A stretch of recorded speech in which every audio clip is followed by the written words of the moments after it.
Non ides crer onde estamos. Viñemos ata Gen porque conseguimos unha entrevista moi top, porque estou aquí con Marine Lavigne do grupo, dimo ti como se chama? AES. AES. Que pa quen non lle sone a referencia, nós coñecémolo como as tanxugueiras francesas que se presentaron a Eurovisión. Isto é moi forte. Marine, como estás? Ternos que contar todo de Eurovisión. Foi unha experiencia moi intensa, moi interesante tamén de vivir. Non esperamos vivir isto na nosa vida. Estábamos moi orgullosas de presentar a nosa lingua nun festival tan grande así. Para nós era moi importante de levar a nosa lingua, a nosa música, tamén os nosos valores, a canción Fühlen en particular. Sí, foi algo guau. Que supuxo para toda a Francia que a proposta fora en bretón? Como viviron todos os franceses e francesas? Había opinións distintas, por suposto, que Francia non está acostumbrada de escoitar outras linguas que o francés, ou outras linguas nacionais de outros países, mas bretón era un pouco común en Bretaña e incluso Francia. Foi bastante ben recibido, polo menos polo xurado de Francia. Moita xente apoiaba a canción porque era en bretón, en Bretaña sobre todo, mas tamén recibimos mensaxes de xente de Cataluña, do País Vasco, de Occitania, de outras linguas minorizadas que apoiábanos. Mas había tamén xente criticando que Francia debía levar unha canción en francés porque é a lingua nacional falada por toda Francia. Mas sí, había tamén moita xente que entendiu o mensaxe de diversidade cultural e lingüística que queríamos levar tamén na Eurovisión. Tú como aprendiches o bretón? Aprendín o bretón na escola cando tiña 3 anos. E tamén escoitei os meus avós falando bretón e toda a xeración dos meus avós, sobre todo do meu lado maternal, da miña familia, falaban bretón entre sí. A miña nai entendía o bretón, mas non o podía falar, entón aprendeu o bretón de novo. Entón agora podo falar bretón con ela, con meu irmán tamén, que aprendeu tamén na escola. E senón cos meus amigos e amigas que encontrei durante logo despois ata o instituto en bretón. Cal é a situación do bretón? Ou que visión tes ti da lingua agora mesmo e cara a onde se dirixe? O bretón está en peligro de extinción. Soamente 5% dos bretóns falan bretón. Dentro destes 5%, hai 70% que teñen máis de 70 anos, entón non hai moita xente nova que fala bretón. Non temos acceso ao bretón en todas as escolas en Bretaña, solamente en algunhas escolas públicas ou senón en as escolas Diwan, que son os equivalentes das ikastolas vascas de inmersión e educación en inmersión en lingua bretoa.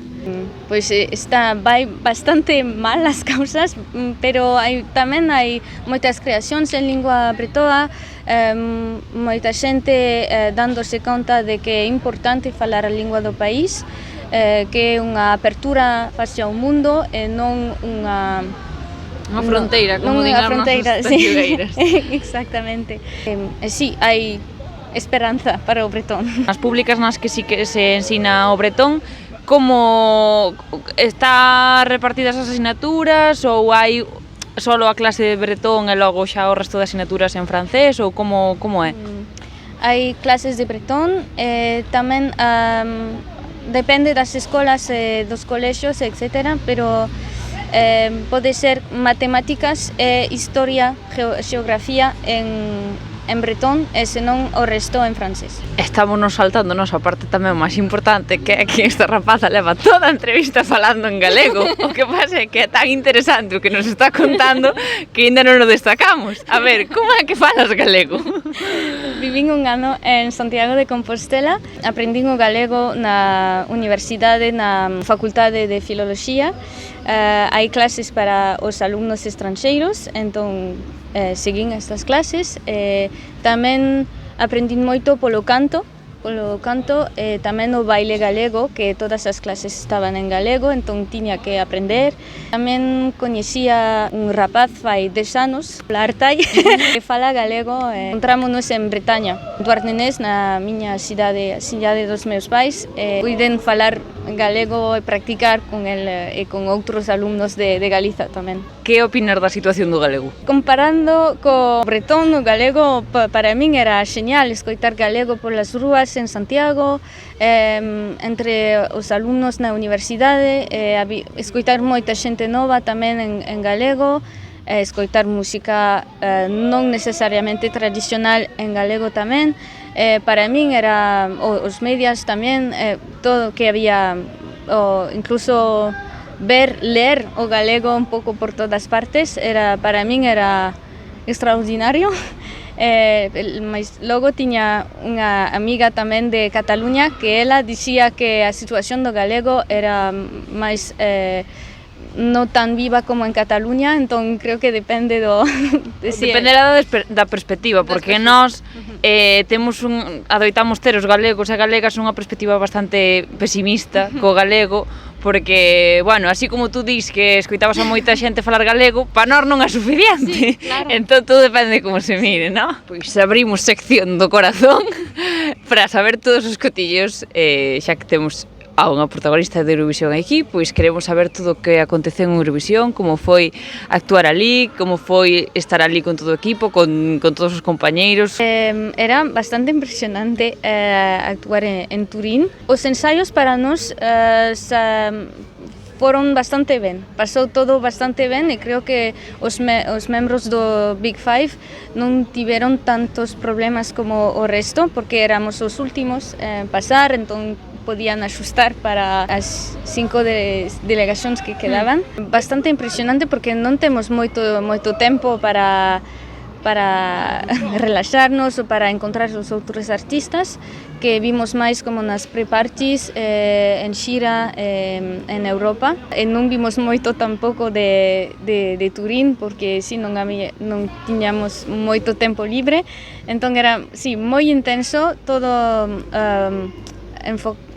o focus, o enfocado estaba sobre Eurovisión, sobre todo as dúas últimas noites do jury show e tamén da gran final.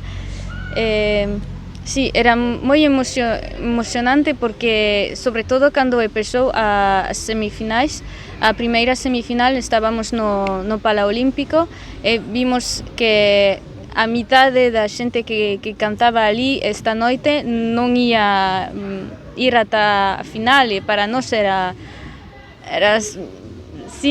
horrible. E vimos amigos que non pasaban, estábamos bastante sorprendidas por algunhas cousas, como Albania, que pensábamos que ia ir ata a final, que non foi.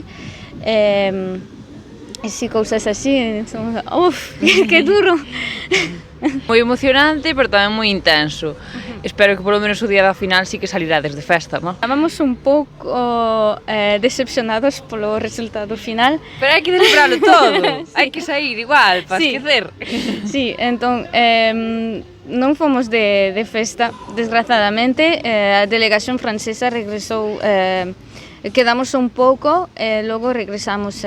Agora penso que sería mellor sair e ir cos outros artistas para acabar sobre unha nota positiva. Había moita solidaridade entre os artistas, todos nos levábamos ben entre nós. O que era o máis importante para min era este vínculo cos outros artistas que tamén para a maioría deles non tocaron, non son ainda non eran grandes estrellas, nos apoiamos moitos os unos e os outros. Fixemos todo o que poidamos para levar esa canción o mellor posible, entón estamos bastante orgullosas e orgullosos do que fixemos, sobre todo este ano. A Eurovisión é un concurso artístico, mas tamén político, sobre todo este ano. Eu estaba super feliz porque encántame a canción ucraína, mas Calus Orquestra son xente moi boa. Sí, decepción, non entendemos moi ben o que pasou, non que queremos criticar demasiado porque non sabemos a realidade do que pasou. É así, quizás a xente de Europa esperaba unha canción en francés, como moitos dicen, algo máis representativo de París, da imaxe que teñen os europeos de Francia. Hai outra xente que dicía que as cancións electrónicas este ano non tiveron moitos puntos, que era o gusto do xurado. Pois si, non teño moitas explicacións, é así. Para nós, se chegan a ir as nosas tanxugueiras, para nós xa a victoria sería estar ali, porque a nosa intención sería pois dar visibilidade a todas as culturas, entón vos iso sí que o conseguistes, entón pois tampouco falamos de gañar nin perder, senón que iso quedou feito. Sí, claro, e ademais pois solamente hai un ganador. Claro. Entón era Ucraína e para nós era super guai. E sí, a nosa máis grande victoria era cantar en a nosa lingua, en bretón, diante de 1000 veces máis xente vindo a televisión que de xente falando bretón. Entón, sí, para nós era a nosa máis grande victoria e tamén recibimos moito apoio despois de moita xente de toda Europa dicindo que lle gustaban a canción e que eran contentos de descubrir a lingua bretoa entón de ter máis atención tamén as outras linguas minorizadas de Europa e iso sí é o máis importante. Entón gravamos Fulen en agosto. E vin que Tanxugueiras sacou Terra en enero, estaba como, wow, dúas linguas minorizadas en seleccións distintas de Francia e España, que ademais é un símbolo bastante interesante porque son países onde as nosas linguas foron prohibidas, de ver este renacemento con dous grupos de 3 mulleres, era como un pouco despois da película de Spider-Man Multiverso, ademais, que era multiverso das linguas minorizadas.